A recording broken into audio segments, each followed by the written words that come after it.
Hey guys, welcome back to my channel. If you're new, my name's Caitlin, also known as Fashion on a Fraction, and I am a part-time reseller mainly on the Poshmark app. I've been reselling for the past year and a half, and I thought I would give you guys some tips and tricks that I've learned over the past year and a half selling on the Poshmark app. So if you guys are interested, if you're like beginner sellers or you're just kind of new, you want some tips and tricks to learn, then just keep on watching. Okay, so I look a little bit different than I normally look in my videos, but I'm feeling a little bit under the weather. My niece is sick, and I am definitely starting to feel like I'm getting sick as well.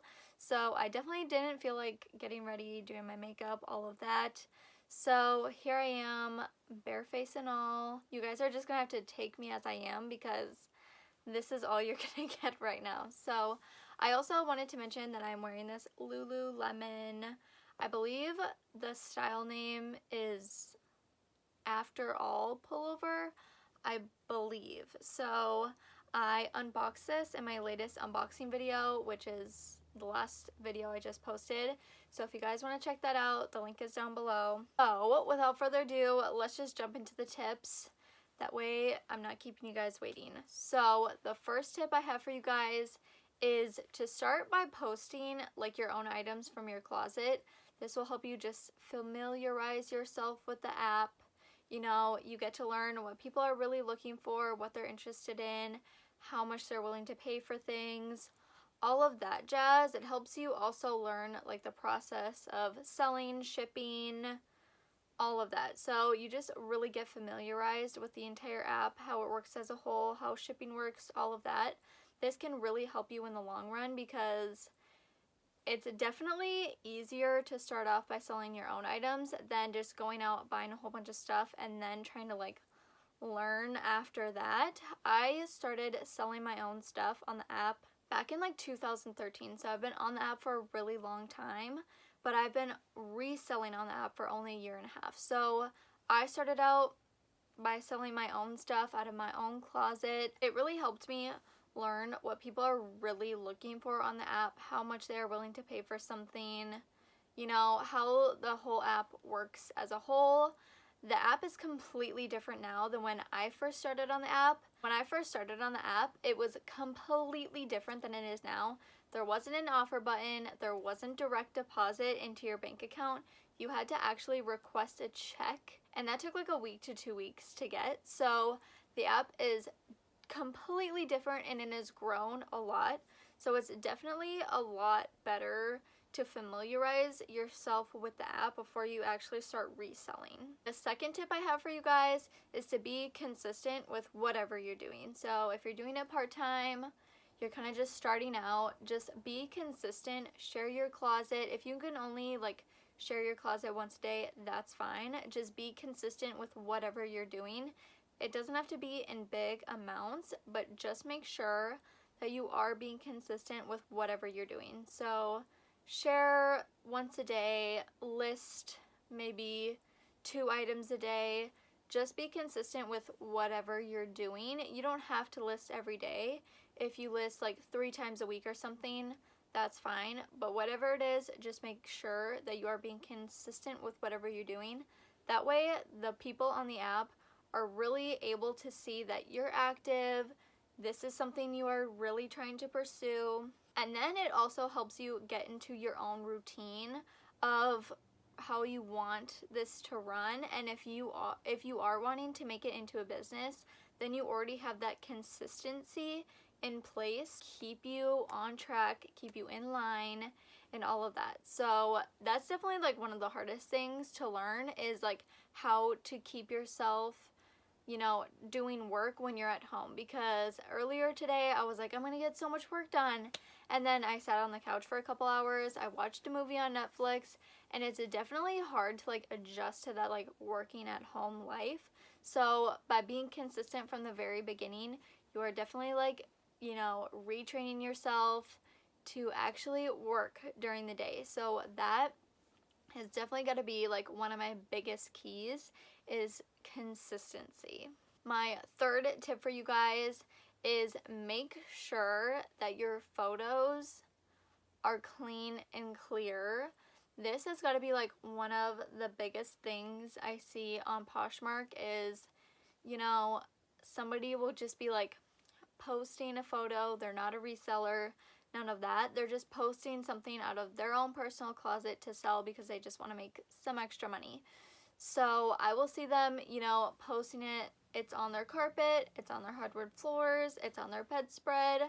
All of that is fine and dandy, but definitely I see a lot of other photos on Poshmark where somebody just is hanging it up and their dog's running in the background, or they're hanging it up and you can see a big pile of dirty clothes. Definitely make sure that your photo, there's like nothing, you know, like extra like going on in the background, like running dog, dirty pile of clothes. You're selling the item, not your dog and not your dirty pile of clothes. So definitely make sure that, you know, it's not like a busy background going on. My photos that I take, I have like a certain style photo setup, and I feel like it's definitely very me. It's definitely, you know, fits with what I want my Poshmark closet to feel like. So it is a little bit busier, but honestly, I think it fits right in with the items that I've been listing lately. I've changed my items that I'm sourcing recently, and I'm so happy about it. It definitely fits like the curated stuff that I want to put in my closet lately. I talked about that in my 2019 goals video. If you guys haven't seen that video, I will also have that video linked down below if you guys want to check it out. I talk about some major goals that I wanted to change in my closet this year, so curating my closet was one of them. So if you guys haven't seen that video, go check it out. It might help you guys too if you're interested. Another thing is making sure that your item is actually like straight up and down. I've seen a lot of people post sideways pictures, and this just like, I would never click on a photo to actually like buy that item if it was sideways. If somebody didn't take the time to actually just like edit their photo in the photo app and just put it straight, I'd be like, okay, I don't want to buy from you. You can't take that 5 seconds out of your day. That I don't want to buy from you. Bye. So that's just personally me. Maybe somebody else would want to buy from somebody, but I wouldn't want to. So keep that in mind. Just, you know, take that 5 seconds and just turn your photo upright.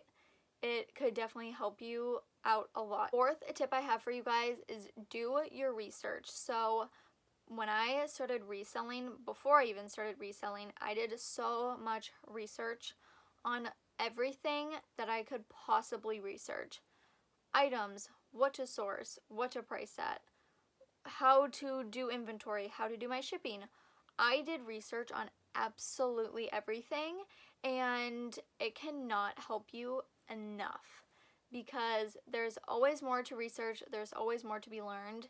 You can always improve upon yourself. So I think that you should definitely do as much research as you possibly can.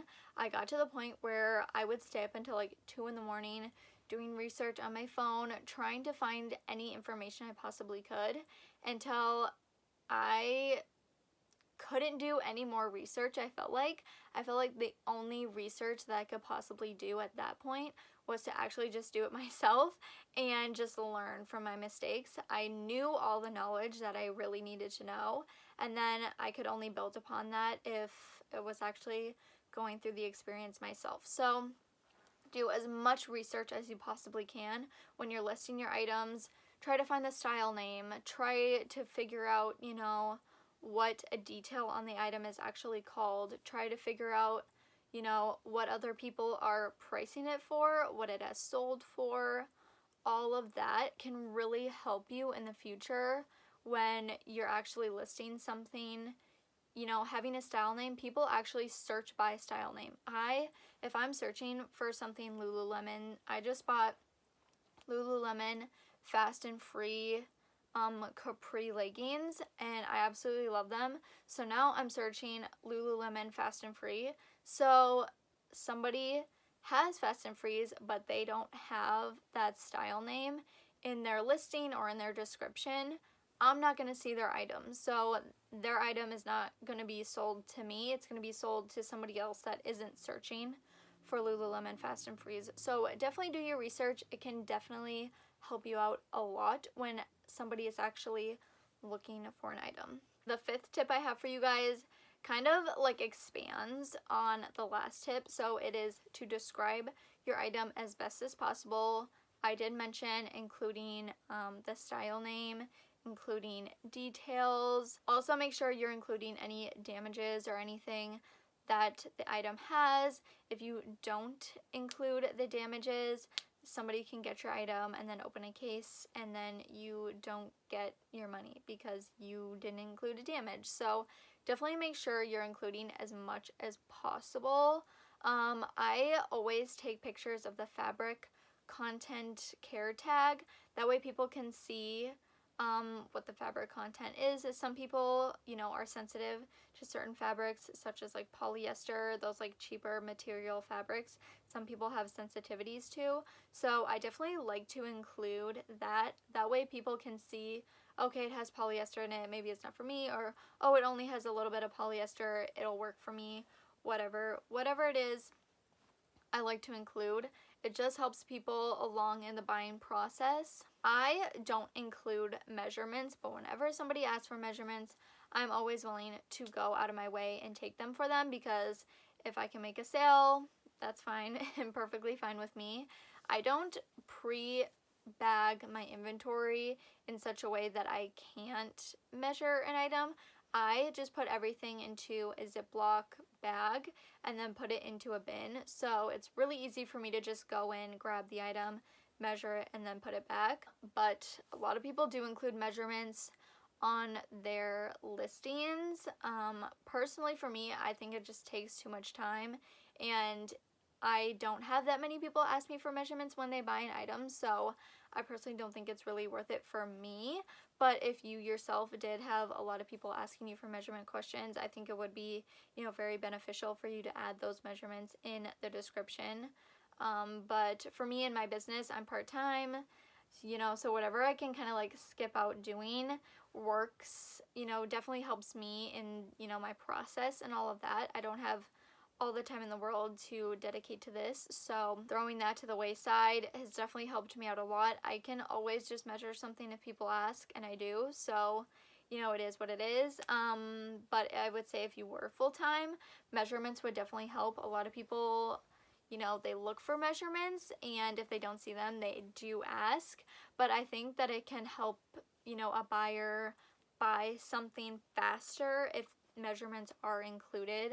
You know, they don't have to ask you, and then they don't have to wait a day for you to respond, and then they don't have to, you know, go ahead and measure their own item and then see if it'll work. You know, if measurements are just included, it definitely makes the buying process easier. So definitely make sure you're describing the item as best as possible. This will help you to sell your items as fast as possible, and it makes the buying process easier for the buyers. So I forgot what number we're on, but my next tip for you guys is to definitely be active on the app. So share your own listings. You guys, this has got to be like the most important thing. Share your listings, because this bumps it all the way to the top of the shirt, all the way to the top of the search when people search for an item. So say I'm selling an Adidas sweatshirt. Once I share it, bumps it to the top of the Adidas sweatshirt. So if somebody is searching for Adidas, it's right at the top. If I don't share my listing, it's all the way at the bottom. So it's not going to be seen by that many people. Nobody is searching all the way to the bottom of the Adidas sweatshirt listings, trust me, because there has got to be a lot. So definitely make sure you are sharing your listings, bumps it to the top. You have a better chance of selling your items faster, all of that. Also, make sure you're sharing back to other people in the community. I do this probably like maybe like 10 minutes a day. I'm like community sharing, maybe like 20 minutes. I'm doing like community sharing, following other people, all of that. I wouldn't say I do it every single day, maybe like a couple times a week, just because I do this part-time. I don't have all the time in the world to spend, so whatever I can do to like not spend the most time doing this, but I definitely do think community sharing is important. Spread the posh love, you guys, and make sure that if somebody is asking you questions on your item, you're responding back to them. I've definitely had a few cases where I didn't see somebody's comment, so I didn't comment back at them just because I was having so many notifications, all of that. But on the Poshmark app, they do have 3 tabs at the top where it says comments and then offers and then like all news or something like that. So you can filter through your comments, that way you can see all your comments, your offers, that way you can see all of your active offers, all of that. Make sure you're checking those. It's definitely saved my butt a few times when I haven't seen like an offer come through, but I've checked the offers tab and I saw an offer that I was definitely going to accept, but I didn't see it. So definitely make sure you're checking those tabs. Sometimes, you know, we miss things, all of that. We're human, we make mistakes.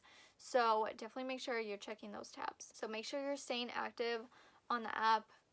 You know, you're showing your presence, you're showing that you are really, you know, actively trying to sell your items. So just be patient. 15 to 20 sales a day doesn't come overnight. You will get there. It will come to you. Trust me, I'm a 1.5 years in the making. I feel like I'm just starting now to get really in touch and really, you know, feel comfortable with where I am at. So definitely, it takes time. It will happen, trust me. Thank you guys so much for watching. I hope you guys liked this video. I hope you learned something from it. I hope you take, you know, 1 or 2 of these tips and tricks and start using them, you know, in your reselling business. So I hope you guys liked it. If you did, give it a thumbs up, hit the subscribe button down below, and I will see you in my next video. Bye.